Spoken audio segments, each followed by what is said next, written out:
Ji, Rolo. Gak bisa, Pak. Gak kuat, Pak. Mana bisa, Pak? Tim Damkar Tuban bersama pemilik rumah mencoba mendobrak paksa pintu kamar di kawasan Perbon, Kabupaten Tuban, Jawa Timur. Tak butuh waktu lama, pintu akhirnya bisa dibuka dan seorang bocah berhasil dievakuasi. Ji, Rolo. Gak bisa, Pak. Gak kuat, Pak. Penyebabnya karena bocah berusia 2,5 tahun ini terjebak di dalam kamar saat bermain petak umpet bersama kakaknya.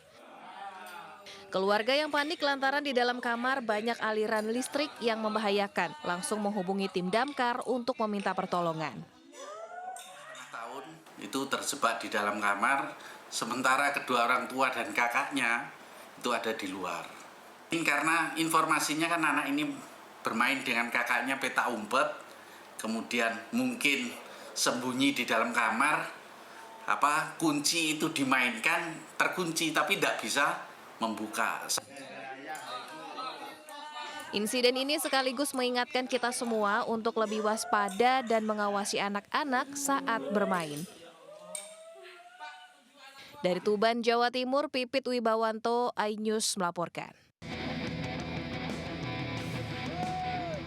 Yo Traders, sekarang kita bersama dengan komunitas Jeep Pangkal Pinang. Iya betul banget, dan sekarang kita sudah berkumpul di sini rame-rame mau touring bareng. Yoi, lu lihat aja mobil-mobilnya. Ini udah siap mau diapain aja, mau kebalik, mau juga terserah lu mau ngapain.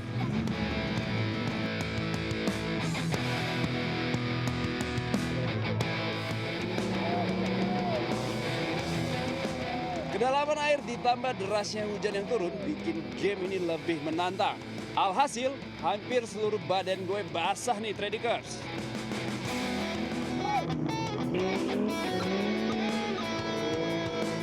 Yeay, akhirnya berhasil.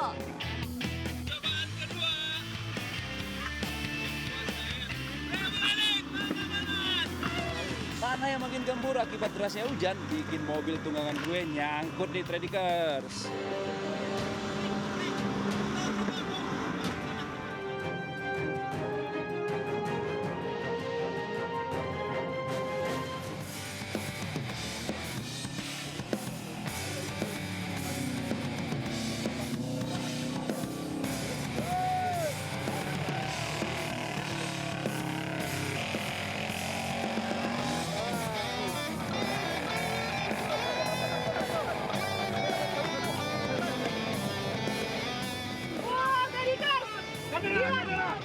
Jadi gue nggak tahu di sini ada lubang gede banget, tadi gue ngambilnya kekencengan. Mesti ditarik. Siap.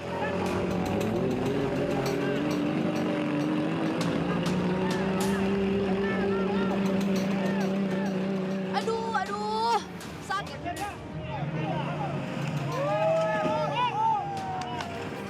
Tapi akhirnya kita sampai dengan selamat karena bantuan dari abang-abang off-road Bangka Belitung. Yoi, so ikuti kita terus hanya di Travel Addict tanpa batas.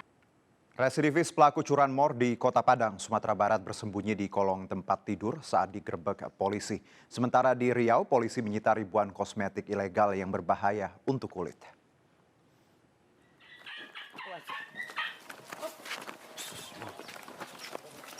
Tim Klewang Satreskrim Polresta Padang menggerebek rumah pelaku curanmor di daerah Tui, Padang Utara, Kota Padang. Saat digerebek, petugas mendapati tersangka bersembunyi di kolong tempat tidur. Meski penangkapan diwarnai histeris dan isak tangis keluarga, tersangka tetap digelandang ke Mapolresta Padang guna menjalani proses hukum lebih lanjut.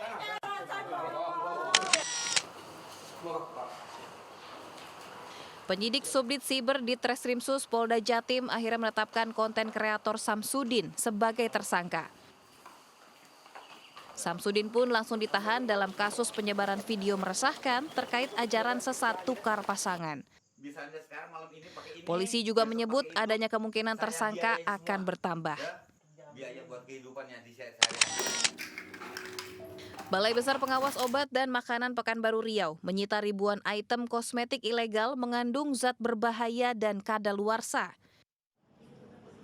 Seluruh kosmetik dan obat-obatan ilegal mengandung zat berbahaya itu disita petugas dari 10 klinik kecantikan yang ada di Kota Pekanbaru. Kosmetik ilegal dan obat yang berbahaya ini akan dimusnahkan karena dapat merusak kulit hingga menyebabkan kanker bagi penggunanya.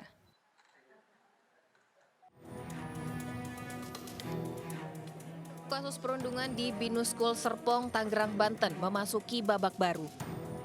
Polisi menaikkan status 4 saksi sebagai tersangka setelah melakukan gelar perkara. Sedangkan 8 orang lainnya berstatus anak berkonflik dengan hukum. Keempat tersangka masing-masing E berusia 18 tahun, R 18 tahun, C 18 tahun, dan G 19 tahun. Atas kejadian tersebut, penyidik menetapkan 3 pasal berbeda terhadap ke-12 pelaku.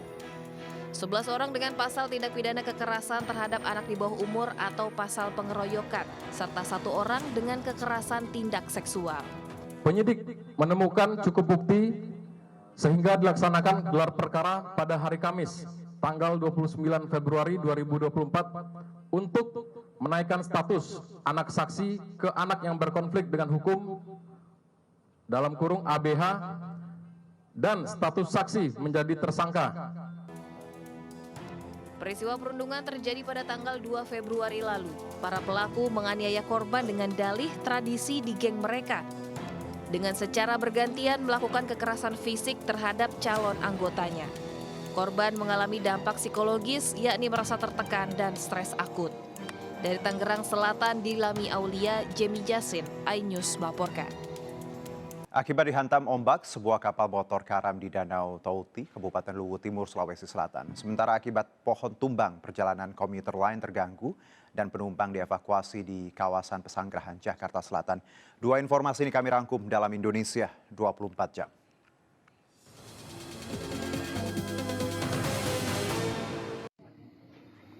Kapal motor indah yang mengangkut 9 truk kontainer, 2 mobil pickup, dan beberapa motor karam usai dihantam ombak di Danau Touti, Kabupaten Luwu Timur. Akibat hantaman ombak, sejumlah kendaraan jatuh ke dalam danau. Beruntung 20 orang penumpang diselamatkan warga menggunakan perahu. Selain penumpang, petugas dibantu warga juga mengevakuasi kendaraan yang terapung.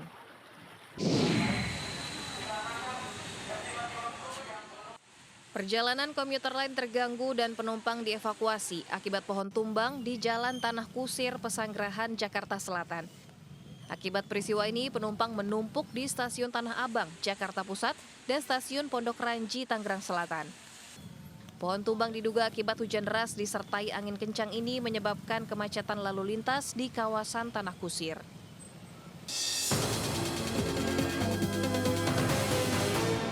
Warga Palembang digegerkan dengan kemunculan seekor buaya berukuran besar yang muncul di perairan Sungai Musi. Sementara di Jambi, seekor buaya sepanjang 3 meter ditemukan anak-anak berada di dalam sumur.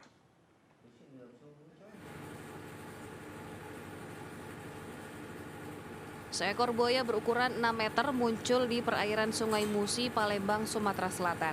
Terlihat buaya berwarna hitam sedang menyeberangi Sungai Musi dan mendekati pemukiman warga. Kemunculan buaya sudah keempat kalinya. Warga sempat mengira buaya tersebut merupakan seekor biawak. Inilah posisinya. Nongol apa gimana, Bu? Nongol pala. Terus? Foto biawak. Gak tahu ya badan. Kapan lu bersisi? Gak tahu yang itu. Buaya. Warga berharap pemerintah segera mengevakuasi buaya tersebut agar tidak membahayakan. Karena di Sungai Musi, warga kerap melakukan aktivitas seperti mencuci dan mencari ikan.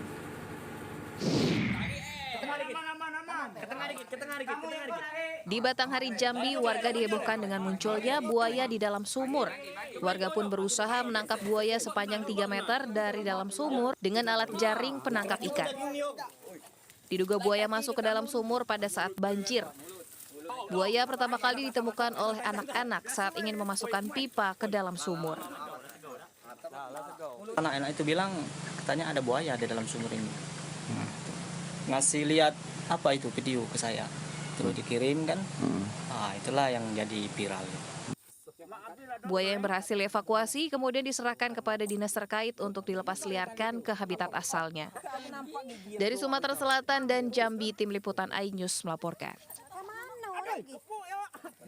Kita beralih ke informasi berikutnya, pemirsa. Jelang Ramadan, TPU Karet Bifak mulai diramaikan peziarah untuk tabur bunga. Dan berikut laporan Ayu Pratiwi dan juru kamera Dias Triawan. Ya, pemirsa, memasuki bulan Ramadan, kawasan TPU Karet Bifak sudah mulai padat diramaikan oleh para pengunjung yang melakukan ziarah ke makam keluarga dan juga kerabat terdekat. Meskipun memang menuju ke bulan Ramadan masih terhitung lebih dari sepekan lamanya, namun mereka menilai mereka melakukan ziarah lebih awal untuk mengantisipasi kemacetan dan juga keramaian yang mungkin saja terjadi di kawasan TPU Karet Bifak ini. Dan para penziarah ataupun para masyarakat yang melakukan ziarah ini berbondong-bondong bersama keluarga, membawa bunga, kemudian membawa air mawar dan melakukan doa bersama di makam-makam keluarga dan juga sanak saudara. Dan bagi Anda pemirsa yang memang tidak sempat membawa bunga ataupun air mawar, tenang saja karena di kawasan pintu masuk menuju TPU Karet Bifak sudah banyak sekali pedagang yang menjual bunga dan juga air mawar yang dibanderol dengan harga Rp10.000 hingga Rp50.000 per kantongnya. Dari Jakarta, Ayu Pratiwi, Dias Triawan, iNews melaporkan. Selain TPU Karet Bifak yang ramai peziarah, Pasar Tanah Abang Jakarta Pusat juga mulai ramai dikunjungi pembeli jelang bulan suci Ramadan, dan para pembeli berburu baju serta aksesoris lebaran dari jauh hari agar leluasa memilih beragam model busana. Keramaian di Pasar Tanah Abang mulai terlihat khususnya di Blok B. Para pembeli menyerbu sejumlah kios pedagang yang menjual busana muslim dan tas wanita untuk dikenakan saat Hari Raya Idul Fitri. Tak hanya warga ibu kota, pembeli dari sejumlah kota berburu baju lebaran jauh-jauh hari agar luasa memilih beragam model busana. Model busana wanita dengan bahan organza dan organdi paling banyak diminati pembeli. Diperkirakan animo masyarakat mengunjungi Pasar Tanah Abang akan terus meningkat hingga jelang Lebaran.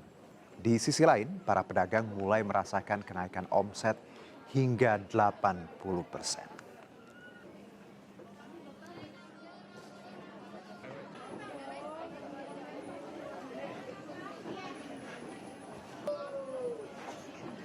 Dan untuk Anda pemirsa pecinta kerajinan tangan wajib datang ke Inah Craft di kawasan Senayan, Jakarta. Kenapa? Ini karena ada berbagai macam keunikan kerajinan tangan hasil karya anak bangsa. Apa saja kira-kira? Kita simak liputan reporter Hendy Aprilia berikut ini.